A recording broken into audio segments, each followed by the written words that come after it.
it proves the other Tony Walker was all fake. I know, and I've always said it, there's never ever a thing in my life I've never set out to do that I've never achieved. I wanted to be a jockey, thank God. I rode on a race with Lester Piggott, and I did it.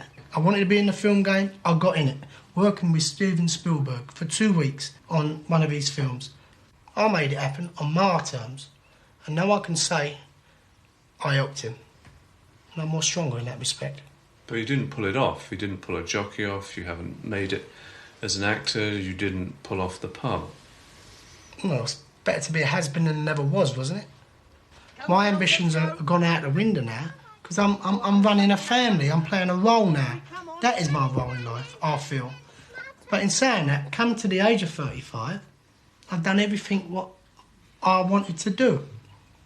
And I've got no regrets other than not making it as a jockey. That was my only regret. But we all live on dreams sometimes. But if they don't come off, unlucky, you go again sometime. Tell me, do you have any boyfriends, Susie? Yes. Tell me about him. He lives up in Scotland, and I think he's 13. And I'm rather lonely up there because he usually goes to school, but we usually play till about 6:30 when he comes home from school. And then we go in, and then he goes home to do his homework. Have you got any boyfriends, Susie?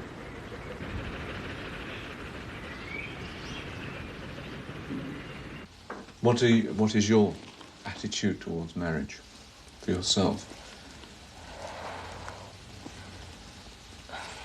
Well, I don't know. I mean, I haven't given it a lot of thought because I'm very, very cynical about it. But then, you know, you get a certain amount of faith restored in it. Well, I mean, I got friends and their parents are happily married, and so it does put faith back into you. But me, myself, I'm very cynical about it. When I last saw you at 21, you were nervous, you were chain-smoking, you were uptight, and now you seem happy. What's happened to you over these last 7 years? I suppose Rupert. I'll give you some credit. I'm now chain-smoking. I think, you know, you can't just walk through a marriage and think it's, you know, once you get married, it's all going to be roses and everything forever. You know, you have... well, everybody has their rows, but we've never yet had a row that we haven't managed to sort out. And I reckon, really, we've got a pretty good marriage. When I get married, I'd like to have 2 children. I'm not very children-minded at the moment. I don't know if I ever will be. What do you think about them? Oh, I don't like babies. What was the biggest shocks to you when you suddenly were confronted with a small baby that you had to be responsible for? Panic set in, I think, that I wasn't going to be able to cope. Is it everything you wanted? For the moment, yes. I mean, I don't think I'll have any more for the reason that I will get pleasure out of these 2, but I can't see me going on and on and on. Mummy? Yeah? No, I want to. Very little has changed. My life probably is very much the same as it was then. I've had another baby, we've moved house, and that's about all. Thomas is at a prep school now as a day boy, which he enjoys. Oliver's at school, and Laura's just started this week. Is discipline important? Yes. It must be. I wouldn't want to bring up 3 unruly, rude children. I'd hate people to look at my children and think, oh, you know, they don't want to have them for the day because they're so badly behaved and rude. But then, you know, some days you can spend your whole day just shouting at them because they're behaving so badly. Do you like to have a nanny to look after them, or do you want to look after them? I want a nanny to look after them. That's the bit of the bed, isn't it? We didn't have a 3rd child because we desperately wanted to have a daughter. I mean, you know, there's no point doing that, but it was lovely when she was a girl. Because I feel the boys will go off with Rupert fishing and stuff, and I should be left on my own, so it'd be nice to have a girl around the place. Oliver's a very volatile child. it's him and I that have the problems. Right from the minute he was born, he screamed day and night, and he's never got any better.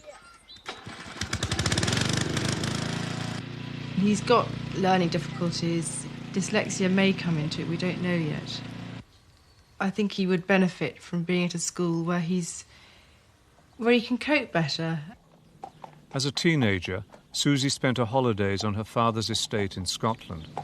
What sort of things do you do? Ride, swim, play tennis, ping pong. I might play croquet. Something like that. What about the social life? What's that? Garden pasture? Yeah. It's quite fun. I came to London when I left school after Paris. And at the moment, I could never live in the country. I'm happy down here. I mean, the country's nice for 4 days to go for long, healthy walks, but I mean, I could never live up there now. This is a wonderful atmosphere to bring up children.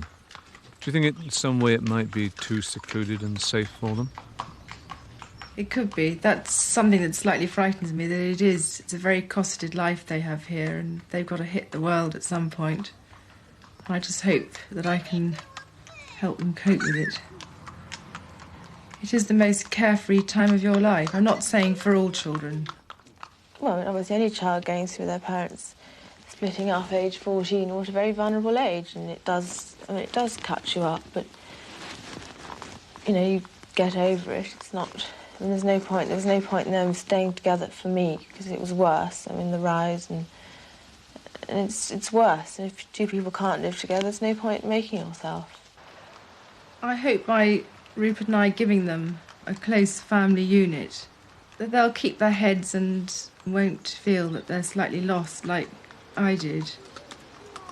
Where I wasted time was in my late teens, and I think at that stage I didn't care.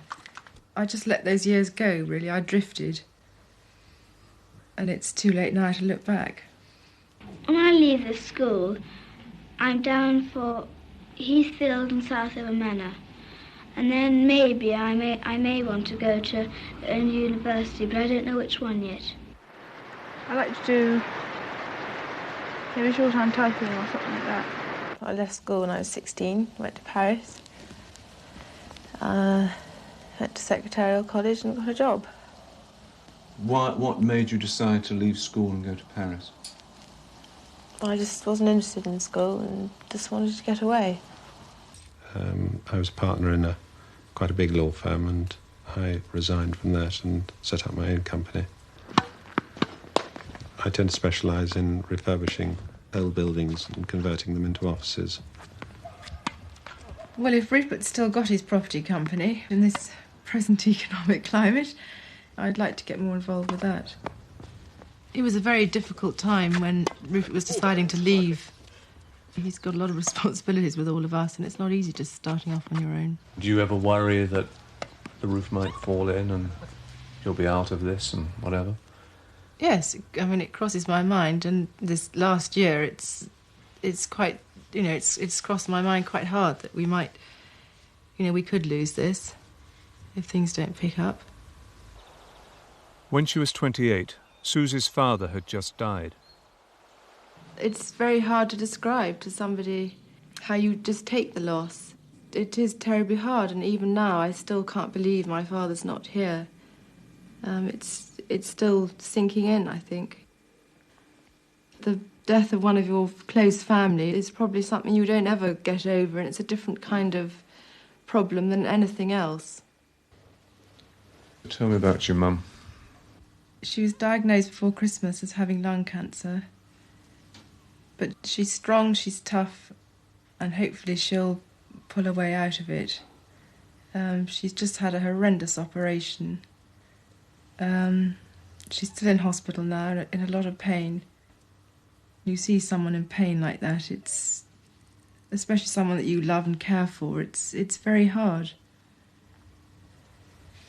Somehow I think when you're faced with it, you just find inner strength. I think you think beforehand something awful, you can't cope with it, but somehow when it's there, you just get on someone somehow gives you some inner strength to cope with it. What do you think about making this programme? I just think it's just ridiculous. I don't see any point in doing it. The first year or two after 28 Up came out, you know, I'd meet people, or people in shops would ask me whether I was the girl that did the programme. And that's quite hard, because it's churning up all happy memories, sad memories, and it all comes flooding back, and parts of it I'd rather forget, and it's all there for people to see. And although most people are quite nice about it, you get the odd one who's fairly rude, and I just think they're lucky they didn't have to have it done to them.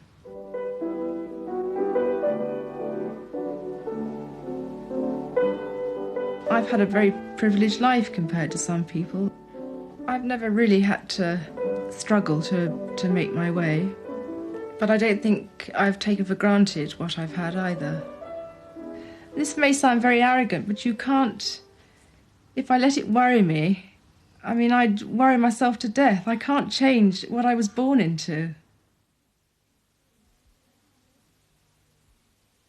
Well, I'll go into Africa and try and teach people who are not civilised to be more or less good. No, I don't want to be a missionary because I just can't talk about it to people. You know, I'm interested in it myself, but I wouldn't be very good at it at all.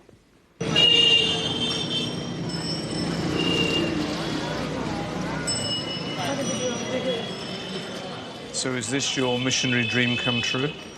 Well, not exactly. I'm a teacher now in London, and I've had the opportunity to come here for a term. And it just so happens the school I'm in has great links with this part of the world. You know, I've come here to find out about the background of many of the boys that I teach back in London. At 35, Bruce is working in Sylhet, a town in the northeast corner of Bangladesh. Well, I'm earning my keep by teaching maths and helping the teachers here, helping them design courses of study, and I'm also teaching them English. They've all got quite good English, but practising and improving their English. And then I've also got the chance to learn a bit of Bangla, which is very difficult and not doing very well at. Bangladesh, Bangladesh, Bangladesh, Bangladesh, Bangladesh, Bangladesh, mango, mango, Vesto, vestas, vestat, vestamus, vestomatus, vestant. Yeah, speak up. At 7, Bruce was at a pre-preparatory boarding school. At 14, St Paul's School in London.